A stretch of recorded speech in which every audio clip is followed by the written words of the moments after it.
Hello, welcome to Grandma Bee's Busy Life. I'm Brenda, and today I'm going to do something I've never done before. I'm going to dehydrate frozen veggies. About a year ago, my Aunt Delma gave me a dehydrator, and I used it a couple of times, but I was really intimidated by it. I've watched quite a few videos on YouTube, so I felt pretty confident that I could do it. So I'll show you what I did, but stick around to the end because you'll get to see what the veggies look like and see how much I got in the end. Let's look at my dehydrator.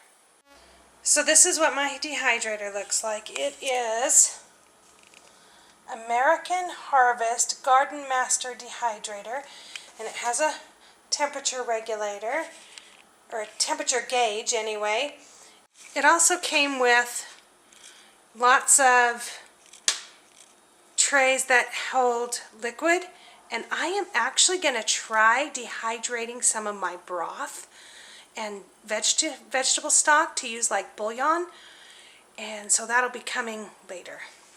So these are the veggies I got at my local store for 50 cents. They're 14 ounce, and all they had was mixed veggies and corn. So that's what I'm going to dehydrate today.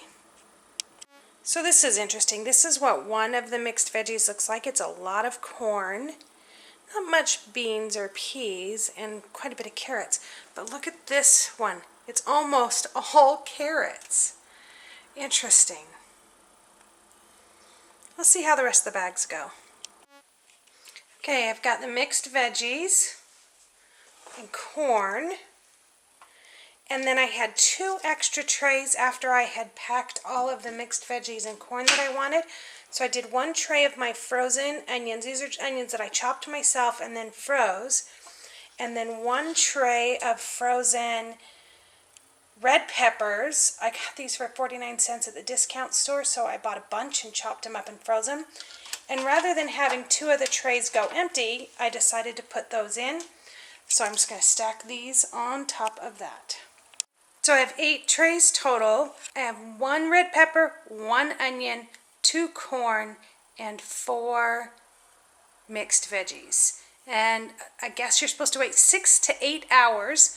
So I'll check it after about 4 and then again every hour after that. Okay, it's been 8 hours. I checked it at 4, 6, and now 8 hours. And these onions are pretty dry. Sorry if you can hear the dishwasher in the background, but they're not ready. They're still very flexible.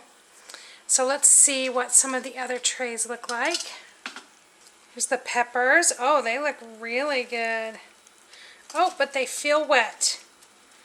They feel kind of gummy. So they're for sure not ready. Let's see the next ones. Here's the corn. And it looks really good too, but it's very close. But it still has a little bit to go. Interesting, the corn that's farther down is actually drier than further up. There's the mixed veggies. They look great too. The beans are still a little soft. Some of the carrots are still a little soft, so they do have a little ways to go, but they're looking good. The farther down the stack I go, the drier things are. So I'm going to reverse the order of all of the trays so that they get a little more even. Okay, it's been 11 hours, and it looks really good. And everything's really dry. Everything breaks apart really easily. It's very dry. So I think it's ready. At least the mixed veggies are. The only thing that's not quite all the way dry is this one is, but some of the beans are, this one's still a little bit soft. So I might pull all the beans out and keep going with them a little more. There's not many beans in there, as you can see. But the corn looks so good. It's super dry. It's when I squeeze it, it just falls apart. These are not quite done. They're still soft. The red peppers are still, they feel almost gummy, but they're definitely still flexible. These need longer. They're still pretty flexible.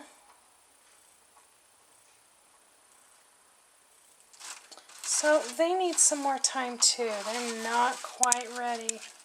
So what I'm going to do is put the red peppers and the onions back in and start it up again. And I'm just going to leave these on the counter covered just to cool off. And once they're fully cool, then I will package them up. Okay, that's it. They're all done. Let me tell you what happened with the peppers, the onions, and the green beans. I did pull all the green beans out of the mix and I put them back in the dehydrator. And it was really late by the time I finished filming the last clip. So I just turned the dehydrator off, went to bed, came back in the morning and looked at it. It still needed some more time and it only took about another hour. So I'll show you the beans first. I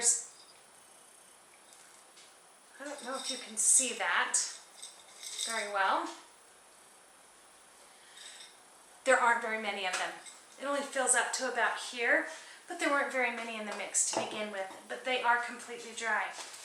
Now, the peppers and onions. Remember I started with a great big bag?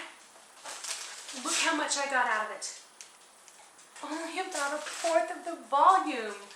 But these peppers are delicious and they dried up so nice. So let me tell you how to rehydrate these. And it's the same for all of it. But let me talk about it with the peppers. You can either pour boiling water over it and let it sit for about 20 minutes. Or you can just use regular tap water and bring it to a boil and boil it for 5 to 10 minutes. But you know what I like to do? I like to just add it to stuff. Add it to my soups and my casseroles, and it just hydrates as the soup cooks. But I also like to hydrate it by pouring boiling water over and putting the moisture back in, and then adding it to my scrambled eggs. I also like to take red peppers and onions that just dehydrated, put them in with my rice, add the water for the rice, plus a little extra for my peppers and onions, and it rehydrates while it cooks the rice. Love it that way.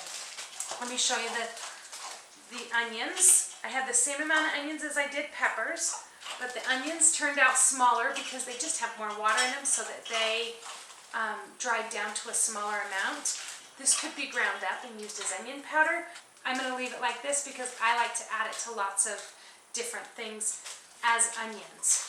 So here are the mixed veggies, and they look so good. They turned out really great. They greatly decreased in volume. This is 4 bags. I put 1 bag on each tray, and when I took them off the tray, I measured them to see how much, and each bag made ½ a cup of veggies. The carrots really shrunk in size. The peas and the corn did shrink, but not as much as the carrots. They really shrunk. So if I want to use an entire bag of veggies, I can use ½ a cup. But I'll probably just add it to soups and stews. I can put boiling water over it and leave it for 20 minutes, or add it to, bring it to a boil and boil it for about 10 minutes. But I probably will just add it to soups and stews and let it rehydrate as it cooks that way. And here's the corn. This is only 2 bags of corn.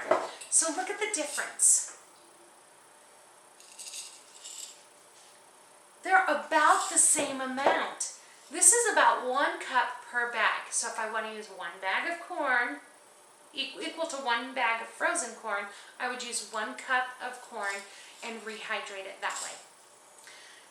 This is actually really good just as a snack. I could not believe how good it was. And it's a softer texture than like corn nuts, but it's still crisp, but hard. Am I the only one who doesn't like corn nuts? I love the flavor of corn nuts. I hate how hard they are. These are really, really good. So I'll just add these to soups or stews or add them to recipes. And they take up so much less space. 4 bags of veggies and that much. I'm so excited. So here's what I want to know. What should I do next? I want to know if you think I should dehydrate ground beef or cooked rice to make minute rice. Both would be super convenient to have dehydrated. Both I think I could use in my trailer because I could rehydrate it pretty easily. So tell me what you think I should do next, the ground beef or the minute rice. Thank you for sticking around to the end. I hope you have a great day, and I'll see you again soon.